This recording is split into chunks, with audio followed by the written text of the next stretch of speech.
Bismillahirrahmanirrahim. Assalamualaikum warahmatullahi wabarakatuh. Alhamdulillah rabbil alamin. Allahumma shalli wa sallim ala Muhammadin. Asyhadu an la ilaha illallah wahdahu la syarikalah wa asyhadu anna Muhammadan abduhu wa rasuluhu la nabiyya ba'dah. Rabbi shrah li sadri wa yassir li amri wa hlul 'uqdatam min lisani yafqahu qawli amma ba'du. Alhamdulillah sahabat-sahabatku yang dirahmati oleh Allah, para pecinta dan seluruh yang menyaksikan tayangan ini melalui layanan streaming Facebook ataupun yang melalui streaming YouTube. Mudah-mudahan melalui pertemuan kita kali ini, melalui perjumpaan kita di sore hari ini, kita semua senantiasa mendapatkan berkah dan rahmat dari Allah Subhanahu wa taala. Salawat serta salam mari kita sama-sama limpah curahkan kepada junjungan kita Nabi besar Muhammad sallallahu alaihi wasallam. Perkenalkan terlebih dahulu, nama saya Asep Marzuki, saya adalah owner dari Rumah Sehat Al-Hijamah, sekaligus trainer nasional Tibun Nabawi dan merupakan seorang entrepreneur di bidang Tibun Nabawi ini.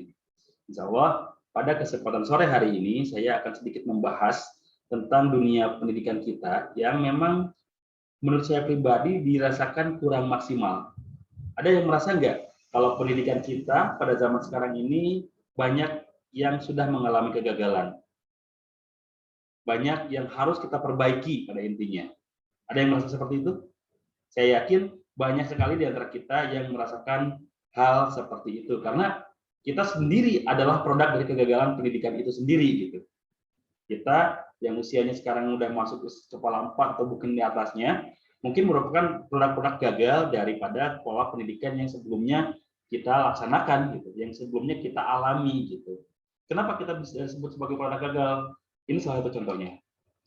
Kita pada saat waktu kecil begitu kita akan masuk ke sekolah, kita sudah tanya, cita-citanya mau jadi apa? Cita-cita kita mau jadi apa? Terus setelah sekolah sampai kelas 6, SMP, SMA, ditanya lagi, setelah lulus sekolah kita mau bekerja di mana? Benar nggak? Nah, ini yang harus kita perbaiki karena ini adalah persepsi yang salah.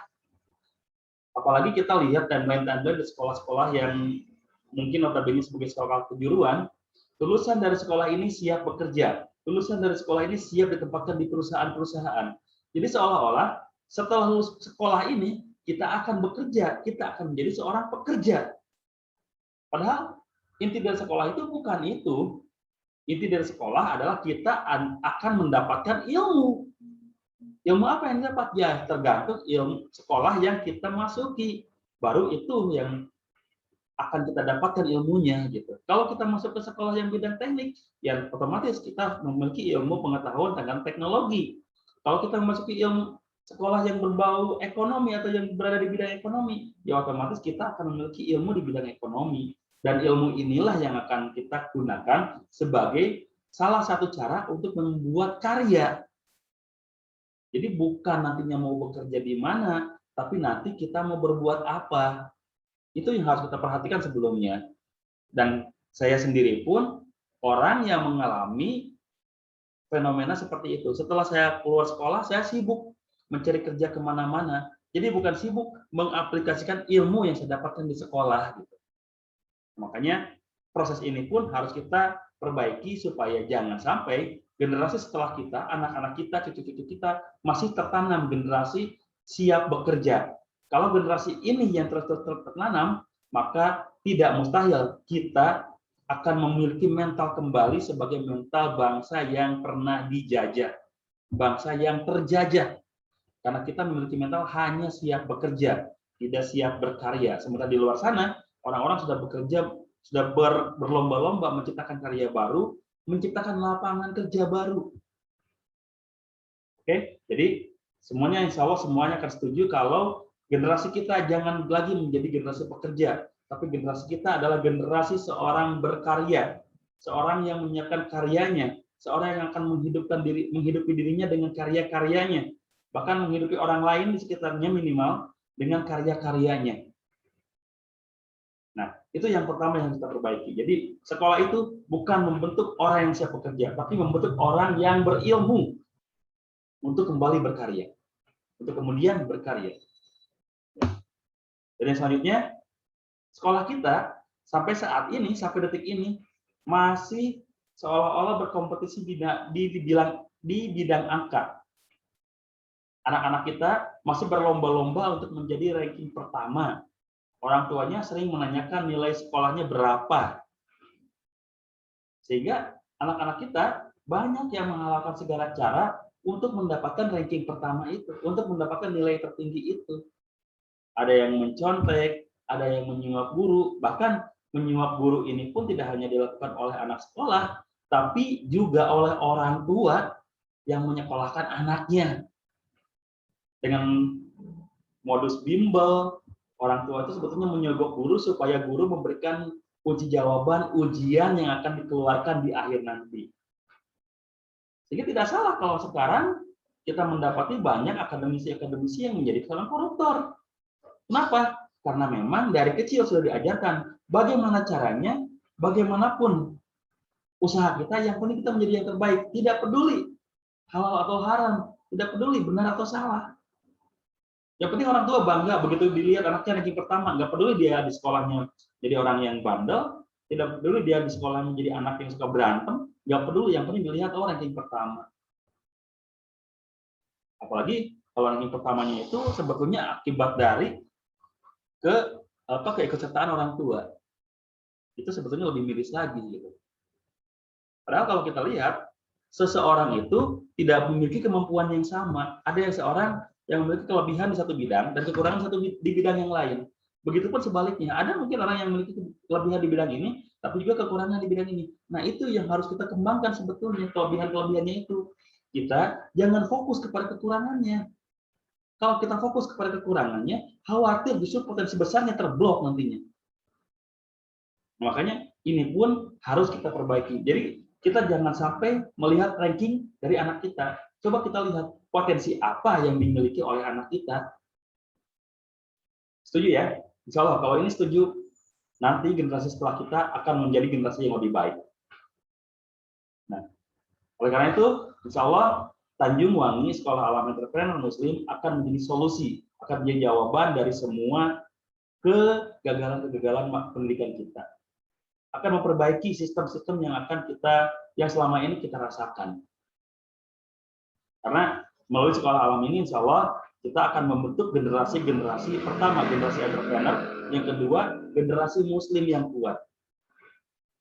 Nah, di mana Sekolah Alam Entrepreneur Muslim ini berada? Insya Allah di Tanjung Wangi, Desa Tanjung Wangi, Kecamatan Sindangkerta, Kabupaten Bandung Barat. Ya. Kenapa? Kenapa ke atas menyekolahkan anak ke sini? Karena di sini kita akan melatih anak dengan pelatihan dasar entrepreneur. Jadi kita di sini tidak ingin membuat anak berprestasi di semua bidang, tapi justru memanfaatkan potensinya untuk menjadi anak yang berprestasi. Karena tidak mungkin anak itu bisa berprestasi di semua bidang. Matematikanya bagus, bahasa Indonesianya bagus, PKN-nya bagus, PAI-nya bagus, mungkin. Tapi seharusnya ada yang paling bagus di antara ini. Dan itu yang harus kita kembangkan. Jangan cuma kita membuat anak itu berprestasi di semua bidang, tapi semuanya segitu-gitu aja. Tidak ada yang menonjol. Nah, itu yang salah.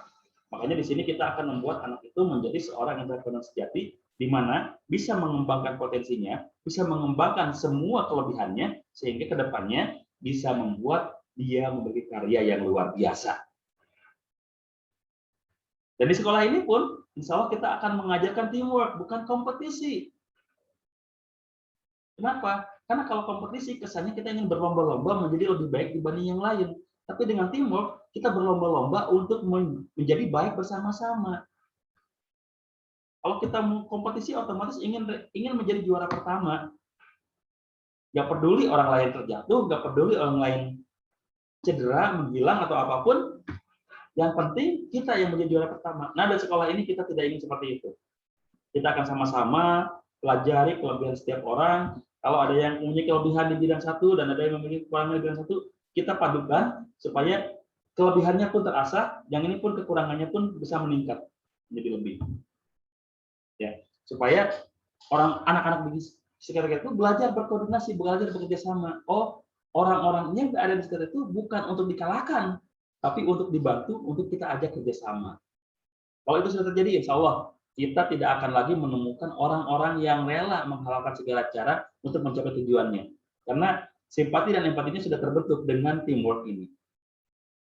Kemudian, Di sekolah ini pun kita akan mengajarkan anak untuk berinovasi dan memiliki kreativitas tinggi. Kenapa itu diperlukan? Karena di masa depan kita tidak lagi bisa bertahan dengan keseragaman. Di masa depan kita harus bertahan dengan diferensiasi dengan perbedaan yang lebih baik dibanding yang lain. Contoh dulu, kita melihat orang yang menjual atau yang memproduksi kemasan air mineral. Ditertawakan. Buat apa membuat air mineral? Buat apa buat air putih di dalam kemasan? Semua orang di rumahnya sudah punya. Ditertawakan, tapi dengan inovasi itu, dengan kreativitas itu, coba lihat sekarang. Berapa miliar orang yang menggunakan air mineral sebagai kebutuhan sehari-hari, sebagai kebutuhan minumnya sehari-hari. Berapa miliar orang? Ya, jadi memang memiliki inovasi dan kreativitas itu akan diperlukan oleh anak-anak sehingga nantinya bisa memiliki karya yang luar biasa. Dan ini pun terbukti juga. Saya kalau membawa botol air mineral ke anak-anak SMA dan di atasnya, anak-anak kuliahan gitu ya, saya membawa botol mineral, saya tanya kepada anak-anak itu, dengan botol mineral ini, kamu bisa buat apa? Nggak lebih dari 10, nggak lebih dari 10 jawaban yang bisa saya terima.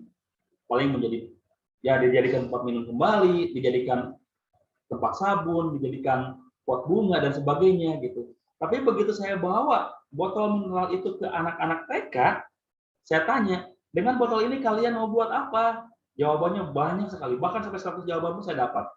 Saya mau buat rumah, saya mau buat mobil, saya mau buat pesawat, saya mau buat kendaraan, saya mau buat sepeda motor, saya mau buat tank baja, macam-macam. Dan itu bisa, iya insya Allah bisa. Kita pernah melihat dengan air mineral bisa membuat perahu, bisa. Dengan botol bisa membuat rumah, bisa. Dan itu diawali oleh kreativitas, oleh pola berpikir yang liar dari anak-anak gitu. Nah, itu yang kita pertahankan. Ya, itu yang kita pertahankan. Sehingga setiap bertambahnya usia anak-anak itu tidak lagi terblok bahwa oh ini tidak boleh, ini tidak boleh. Ternyata di dunia ini semuanya boleh selama tidak ada yang melarangnya. Yang melarang siapa kebanyakan? Yang melarang justru mental kita sendiri. Nah, di sini insya Allah kita akan latih anak-anak supaya terus berkreativitas ya. Nah, kalau kita contoh kreativitas anak-anak ini adalah mereka akan dilatih di sebuah camp seperti ini, selain sekolahnya nanti akan ada bangunannya, tapi akan dilatih di dalam kondisi camp seperti ini ya. Yang lebih menarik, anak-anak itu belajar di alam. Dan di sini pun kita akan ajari anak-anak bagaimana caranya memproduksi sebuah barang, memproduksi sebuah jasa yang baik, yang layak untuk kita pasarkan ke semua orang, ke semua tingkatan, ke semua lapisan.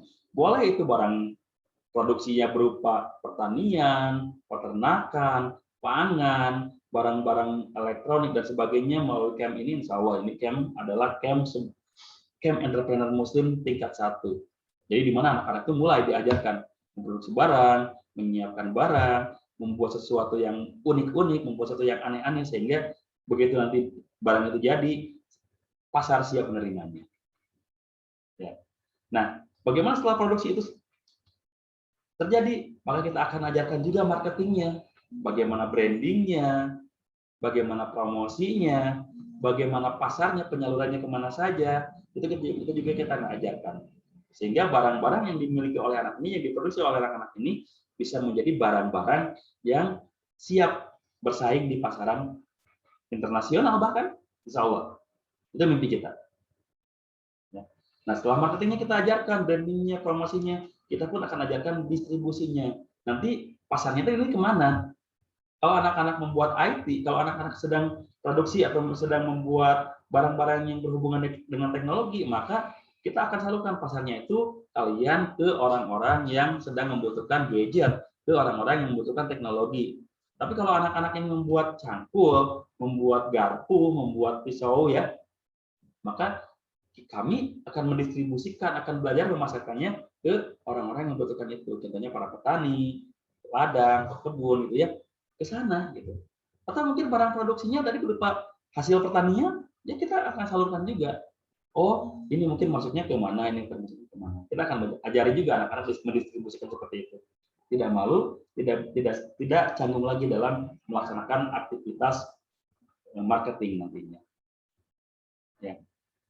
Terus yang selanjutnya di sini akan memiliki sistem yang berbeda. Kita akan memiliki sistem di mana orang tua itu sebagai investor, dan orang tua itu bukan lagi memberikan uang pendaftaran, tapi orang tua itu menitip saham di sekolah itu, dan orang tua itu bersifat sebagai owner di sekolah itu. Ya, kenapa? Bagaimana sistemnya? Contoh, orang tua memiliki saham atau menyimpan saham di sekolah itu sebesar 10 juta. Contoh ini ya, dengan saham sebesar 10 juta ini, orang tua berhak menyekolahkan anaknya selama 6 tahun, dari kelas 1 sampai kelas 6. Nah, saham ini akan kita salurkan ke perusahaan-perusahaan yang memang memiliki kontribusi untuk pengembangan sekolah.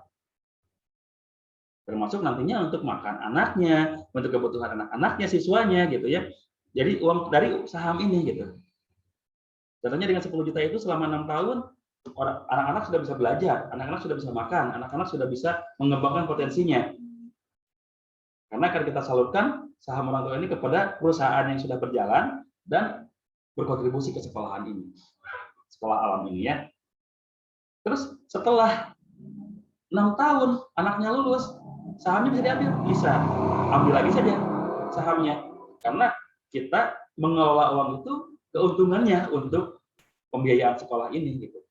Keuntungan dari perusahaan yang dititipi saham ini yang bisa yang kita kelola gitu. Kalau misalkan nanti begitu siswanya atau anak-anaknya sudah selesai sekolah selama 6 tahun, sahamnya mau diambil, ya silakan. Ya, silakan ambil saja. Saya nggak mau diambil, saya mau tetap menjadi investor di sekolah itu, juga silakan. Nggak apa-apa. Atau, oh ternyata dari saham yang saya salurkan ada keuntungan. Ya berarti nanti keuntungannya pun akan dapat di akhir. Luar biasa kan? Jadi orang tua pun terdidik menjadi seorang investor. Walaupun sekarang orang tuanya masih bekerja misalkan, tapi sudah menjadi investor di salah satu perusahaan, luar biasa. Dan siswanya sudah jelas, siswanya kita ajari untuk menjadi seorang entrepreneur di sana. Tadi ya, seperti yang sudah saya jelaskan di awal, produksinya kita ajarkan, marketingnya kita ajarkan, distribusinya kita ajarkan juga. Kurang apa lagi coba? Nanti begitu baru kelas 6 aja, begitu keluar dari SD, SMP, anak-anak sudah bisa belajar berniaga, anak-anak sudah biasa belajar berbisnis. Orang tua mungkin tinggal menyalurkan saja nantinya, oh ternyata bakat kamu di bisnis ini. SMP SMA sudah tidak lagi perlu bingung mencari sekolahan mana, tinggal cari sekolahan yang bisa menunjang nantinya. Bahkan sekolah alam ini pun akan masuk ke level SMP dan SMA nanti. Jadi nggak disalurkan aja, oh nanti sekarang salurkan aja. Keluar sekolah udah nggak bingung lagi, nggak menjadi pengangguran lagi, karena dari masa sekolah pun sudah belajar. Ya, sudah belajar berkarya, sudah belajar berbuat sesuatu yang menghasilkan minimal bagi dirinya sendiri. Rasulullah sendiri pun menjadi seorang pedagang di usia masih kecil, di usia sekolah. 7 tahun beliau sudah belajar berdagang gitu. Nah, makanya sistem itulah atau panduan itulah yang akan kita gunakan. Rasulullah sendiri pun berdagang di usia sejak kecil, kita pun ajari anak-anak kita berbisnis dari usia sejak kecil. Ya. Ini hasil-hasil yang sudah ada di Sekolah Alam Tanjung Wangi ini. Ada peternakannya, ada pertaniannya, ya, pertaniannya pun ada sayurannya, ada tanaman-tanaman yang lainnya, gitu ya. Insya Allah kita akan bisa digunakan ini. Dan selain itu juga ada fasilitas-fasilitas yang memang sudah tersedia seperti area panahan, ya, archery land, gitu ya, archery ground kita sudah siapkan. Camping ground kita siapkan juga, dan kita pun sudah menyiapkan kolam renang, di mana panahan dan berenang itu adalah bagian dari olahraga sunnah. Makanya, insya Allah, kalau kita menyekolahkan anak di Sekolah Alam Tanjung Wangi ini, kita akan mendapatkan selain kemampuan dasar entrepreneur untuk anak-anak, juga memiliki kemampuan olahraga sunnah yang memang dicontohkan oleh Rasulullah. Baik, terima kasih. Itu mungkin yang akan saya kembangkan ke depannya, dan sekarang dipresentasikan, mudah-mudahan bisa menjadi referensi bagi Bapak Ibu semuanya yang ingin menyekolahkan anaknya di tingkat dasar untuk menjadi seorang entrepreneur. Legalitas pendidikannya insya Allah kita sudah atur, jadi insya Allah kalaupun nanti sekolahnya sekolah alam tapi memiliki legalitas formal, insya Allah. Jadi tidak perlu khawatir lagi dengan sistemnya, dengan berbagai macam teknik bengek yang diharuskan di negara ini, karena kita pun sudah mempersiapkan itu. Tapi yang paling penting kita ingin menciptakan atau kita ingin membentuk anak-anak kita, pertama menjadi seorang entrepreneur syar'i, seorang entrepreneur muslim yang kuat fisiknya, kuat mentalnya, dan insya Allah kedepannya kuat ekonominya. Terima kasih. Assalamualaikum warahmatullahi wabarakatuh.